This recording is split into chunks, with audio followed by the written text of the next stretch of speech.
এই রাজ্যের পিছিয়ে পড়া গরিব মেহনতি মানুষের জন্য তারা নাকি কাজ করবে। গত ৭৫ বছরের বেশি সময় ধরে আমাদের রাজ্য পশ্চিমবঙ্গ থেকে শুরু করে এই ভারতবর্ষের প্রত্যেকটা কোনায় কোনায় প্রত্যেকটা রাজনৈতিক দলের নেতারা, সে যে কোনো রাজনৈতিক দল হতে পারে, তারা বলে গেছে যে আমাদেরকে ভোটে জিতিয়ে ক্ষমতায় আনো, আমরা তোমাদেরকে দুবেলা খাবারের ব্যবস্থা করব, আমরা তোমাদের বাড়ির ছেলে মেয়েদেরকে পড়াশোনার ব্যবস্থা করে দেব, আমরা তোমাদের বাড়ির ছেলে মেয়েদেরকে কাজের সুযোগ করে দেব, দেশের উন্নয়ন করব, রাজ্যের উন্নতি করব, হাসপাতাল তৈরি করব, স্কুল কলেজ তৈরি করব। সরকারি পরিষেবার এত রকমের প্রতিশ্রুতি গত ৭৫ বছরের বেশি সময় ধরে যদি সত্যি কোনো সরকার করত, তাহলে বলুন তো আজকে আমাদের এই ১৪০ কোটি দেশে আজকে ৭০% বেশি মানুষ, ৮০ কোটির বেশি মানুষ, তারা এখনো হাত পেটা খেয়ে দিন গুজরান কেন করছে? এর জবাব আজকে সরকারকে দিতে হবে না? আজকে দিতে হবে প্রত্যেকটা সরকারকে, যে কটি রাজনৈতিক দলের সরকার এই রাজ্যে হোক বা এই কেন্দ্রে হোক, তাদেরকে আজকে জবাব দিতে হবে যে তোমরা এত এত প্রকল্প করে যাচ্ছ, তারপরেও আমাদের দেশের এই গরিবি মিটছে না কেন? কেন এখনো আজকে আমাদের এই রাজ্য পশ্চিমবঙ্গ, এই ডায়মন্ড হারবারের ব্লকে ব্লকে, কোনায় কোনায়, গ্রামে গ্রামে, প্রত্যেকটা বাড়িতে এখনো কেন মানুষকে জন্মজুরির কাজ করে তাদের পেট ভরতে হচ্ছে? কেন তাদেরকে সরকারি চাকরি দেওয়া যাচ্ছে না? এই প্রশ্ন আজকে তো করতে হবে।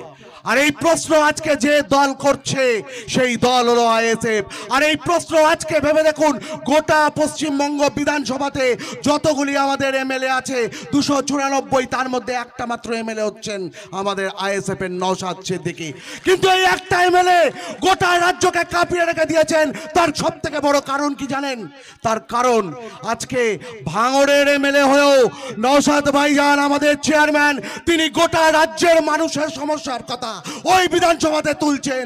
আর যখন বিধানসভাতে প্রশ্ন হচ্ছে তখন আমাদের রাজ্যের মাননীয় মুখ্যমন্ত্রী তিনি পর্যন্ত মুখ লুকোতে ব্যস্ত হয়ে যাচ্ছেন।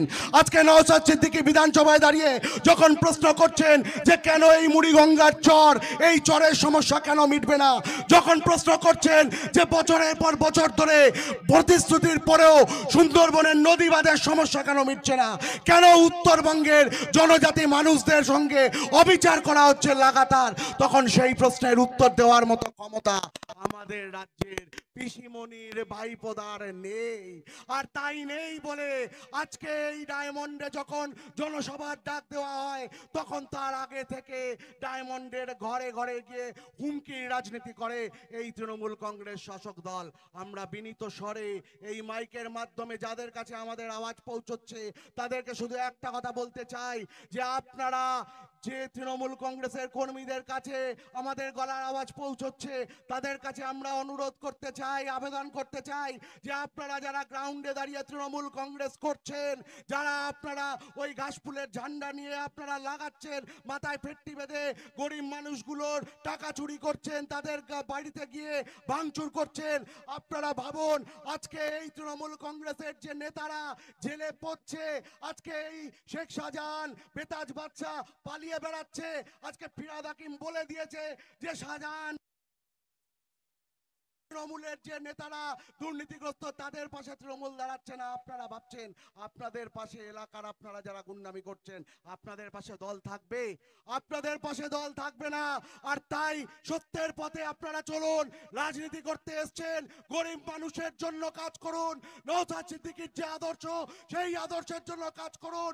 এবং এই অঞ্চল শুধু নয়, গোটা রাজ্যে আইএসএফ এর পতাকা তলে এসে এই রাজ্যের যে পিছিয়ে পড়া মেহনতি মানুষ, খেটে খাওয়া মানুষ, তাদের রাজনীতিকে আরো এগিয়ে নিয়ে যাওয়ার জন্য, তাদের সাথেও কাজ করার জন্য, এই বাংলাকে সোনার বাংলা তৈরি করার জন্য, এবং সর্বোপরি আগামী দিনে দেশের সংসদে এই ডায়মন্ড হারবার শুধু নয় গোটা রাজ্যের পিছিয়ে পড়া মেহনতি মানুষের ভাষাকে পৌঁছে দেওয়ার জন্য, স্বরকে পৌঁছে দেওয়ার জন্য আইএসএফ এর যে রাজনীতি, নওশাদ সিদ্দিকীর যে রাজনীতি, আইএসএফ এর যে আদর্শ, সেই আদর্শকে নিয়ে আপনারা এগিয়ে যাবেন, আমরা এগিয়ে যাব। নিশ্চিতভাবে আগামী দিনে আমরা আরো বড় জনসভার মধ্য দিয়ে আমাদের এই বার্তা এই রাজ্যের কোনায় কোনায় পৌঁছবো।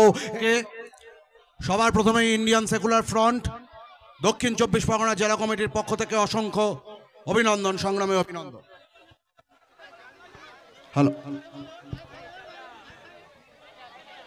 ইতিমধ্যে আমাদের এই সভাতে উপস্থিত হয়ে গেছেন আমাদের দলের চেয়ারম্যান মাননীয় নওশাদ সিদ্দিকী। তার বক্তব্য শোনার জন্য আজকে এই জনসমাগম। তাই এখানে আলাদা করে বেশি কিছু বলার জায়গা নেই, শুধু দুটো কথা আজকের এই জনসভায় আপনাদের সামনে আমরা রাখতে চাই।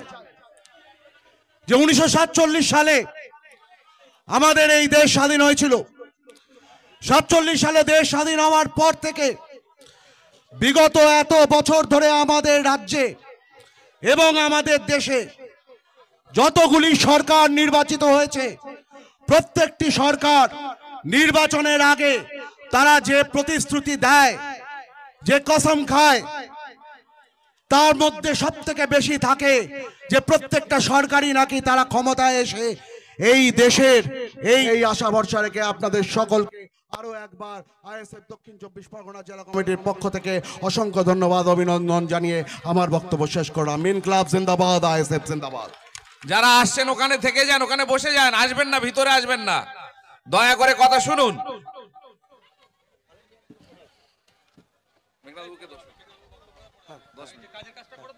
এখন আপনাদের সামনে বক্তব্য রাখবেন আমাদের জেলা কমিটি। সবার প্রথমে ইন্ডিয়ান সেকুলার ফ্রন্ট দক্ষিণ 24 পরগনা জেলা কমিটির পক্ষ থেকে অসংখ্য অভিনন্দন, সংগ্রামে অভিনন্দন। হ্যালো, ইতিমধ্যে আমাদের এই সভাতে উপস্থিত হয়ে গেছেন আমাদের দলের চেয়ারম্যান মাননীয় নওশাদ সিদ্দিকী।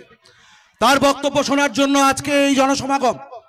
তাই এখানে আলাদা করে বেশি কিছু বলার জায়গা নেই, শুধু দুটো কথা আজকের এই জনসভায় আপনাদের সামনে আমরা রাখতে চাই। যে 1947 সালে আমাদের এই দেশ স্বাধীন হয়েছিল। 47 সালে দেশ স্বাধীন হওয়ার পর থেকে বিগত এত বছর ধরে আমাদের রাজ্যে এবং আমাদের দেশে যতগুলি সরকার নির্বাচিত হয়েছে, প্রত্যেকটি সরকার নির্বাচনের আগে তারা যে প্রতিশ্রুতি দেয়, যে কসম খায়, তার মধ্যে সব থেকে বেশি থাকে যে প্রত্যেকটা সরকারই নাকি তারা ক্ষমতায় এসে এই দেশের, এই রাজ্যের পিছিয়ে পড়া গরিব মেহনতি মানুষের জন্য তারা নাকি কাজ করবে। গত 75 বছরের বেশি সময় ধরে আমাদের রাজ্য পশ্চিমবঙ্গ থেকে শুরু করে এই ভারতবর্ষের প্রত্যেকটা কোনায় কোনায় প্রত্যেকটা রাজনৈতিক দলের নেতারা, সে যে কোনো রাজনৈতিক দল হতে পারে, তারা বলে গেছে যে আমাদেরকে ভোটে জিতিয়ে ক্ষমতায় আনো।